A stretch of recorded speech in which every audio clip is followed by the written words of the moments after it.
Welcome back to the Jason of All Trades channel. If you're just learning how to arc weld, practicing should be the most fun part. But unfortunately, if you don't know what to practice, it can be the most frustrating. So in today's video, what we're going to talk about is we're going to talk about the four main factors that affect your weld. We're going to talk about your amperage, your arc length, your angle, and then your speed. So we're going to show you in the real world what those problems look like, so that way you know how to correct it. So we're going to go through, burn a bunch of rod today, use up a bunch of plates, and show you how it's done. Let's get to it.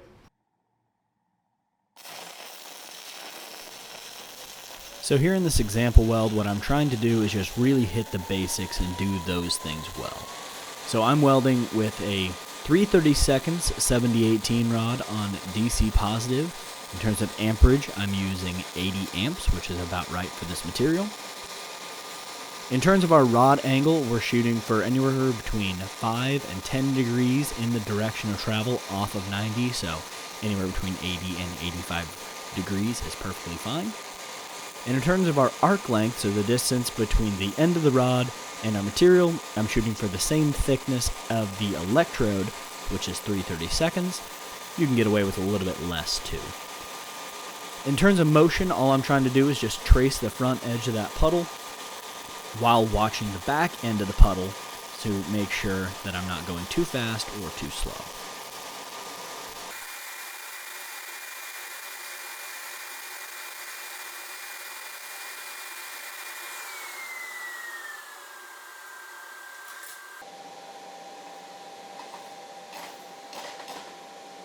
So let's take a look at our correct weld. Now, as a disclaimer, this is not the world's greatest weld, but as an example to compare the others to, it's going to work for today. The first thing to note is around our bead, we don't have a whole bunch of spatter and stuff around it. So that's a good start. We noticed that our slag peeled off for us. That was great. We've got a nice transition between our base metal up to the weld and then back. So think of like a really smooth speed bump. And then the actual bead itself looks like a bunch of parentheses stacked up next to each other. And it's not V'd out like this or too wide. So this is about ideal. In terms of our bead width, one of the things I always look to is you should have something around 2 widths of your rod with your flux on. So as you go up in rod size, obviously your bead width is going to go up. So if you stack 2 of your rods that you used on top, next to each other, it should be about the same width as your bead, which we've got here.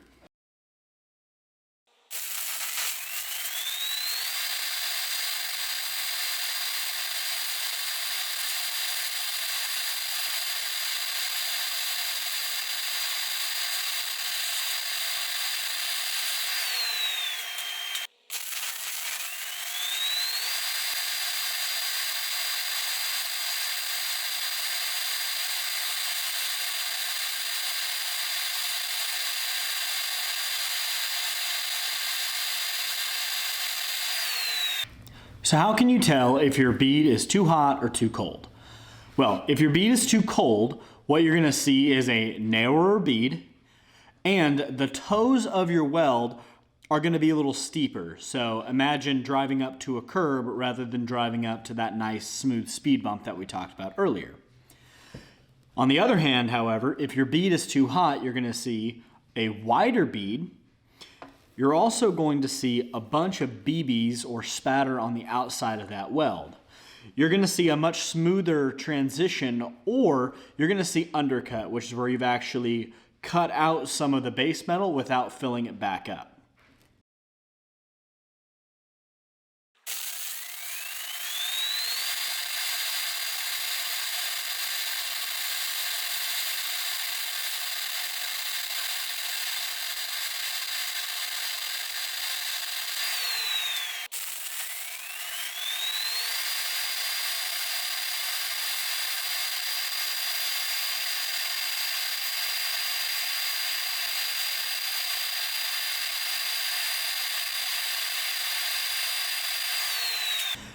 Now, being able to tell what's going on with your arc angle can be a little difficult.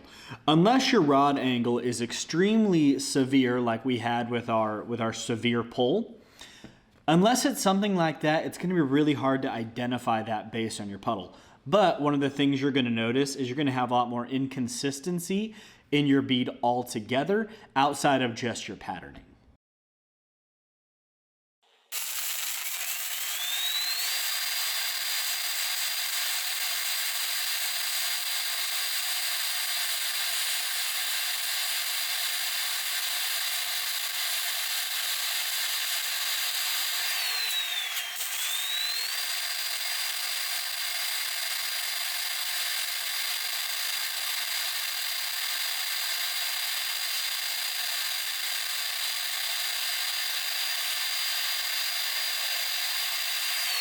Now, arc length is a tricky one to figure out how it's going based on your weld, because you're going to run into the same issues that you can run into with your amperage. So on arc length that's too long, it's going to look like the weld's too hot.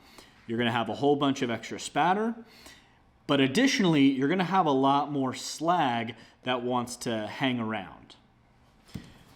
When you look at an arc length that's too short, just like a bead that's too cold, you're going to have a much narrower bead. But you shouldn't have nearly as severe of that, that roping or the sidewalls wanting to be more like curbs and less like a speed bump.